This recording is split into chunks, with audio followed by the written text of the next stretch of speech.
Penguin Random House Audio presenta El hombre sin rostro, el sorprendente ascenso de Vladimir Putin, de Masha Gessen. Narrado por Angie Sansón. Prólogo. Me desperté porque alguien me estaba zarandeando. Kate estaba aterrorizada. «Dicen algo sobre Galina en la radio», dijo casi susurrando. «Y un arma, creo, no lo entiendo».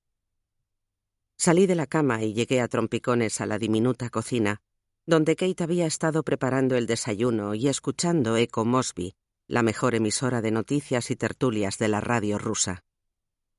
Era sábado por la mañana, un día excepcionalmente luminoso y despejado para noviembre en Moscú. Yo no estaba preocupada. Por alguna razón, el miedo de Kate no me impresionó. Fuera lo que fuese lo que había oído, o con su limitado ruso creído oír, podría ser el comienzo de otra gran historia. Como corresponsal jefe del periódico ruso más importante, Itoji, sentía que las grandes historias eran mi feudo, y había muchas.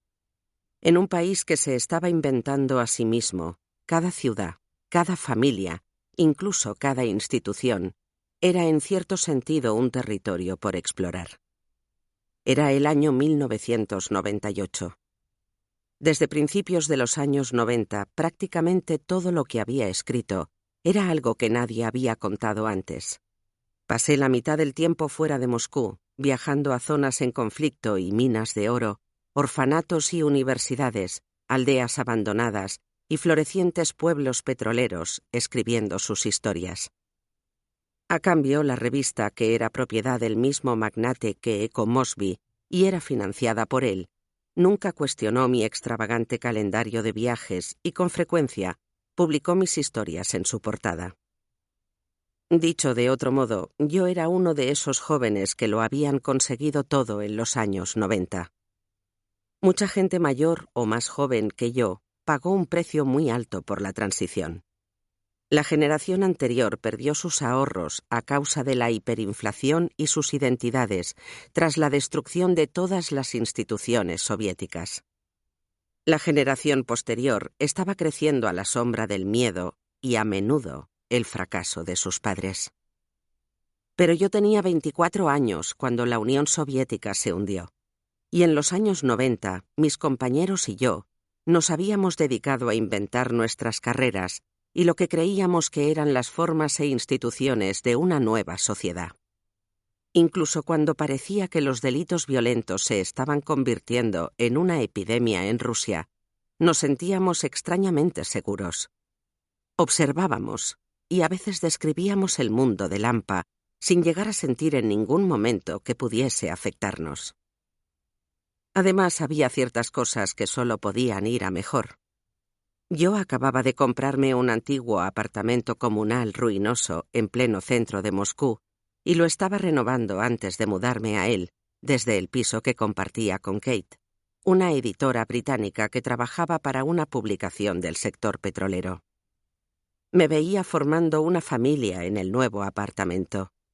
Y precisamente ese sábado tenía una cita con el contratista para ir a comprar material para el baño. Kate gesticulaba frente al radiocasete como si se tratase de una fuente de toxinas y me miraba inquisitivamente. Galina Starovoitova, cuyo nombre el presentador no dejaba de repetir, era miembro de la Cámara Baja del Parlamento, una de las políticas rusas más conocidas y amiga nuestra.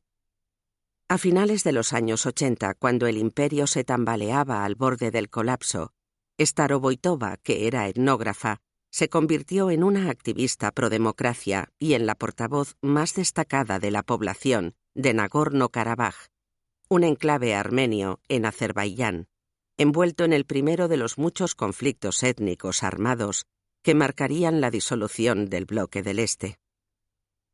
Como otros académicos que se habían pasado a la política, daba la impresión que había aparecido en escena de un día para otro. Aunque había vivido en Leningrado desde muy pequeña, el pueblo de Armenia la nombró su representante en el primer Soviet Supremo, cuya elección fue casi democrática.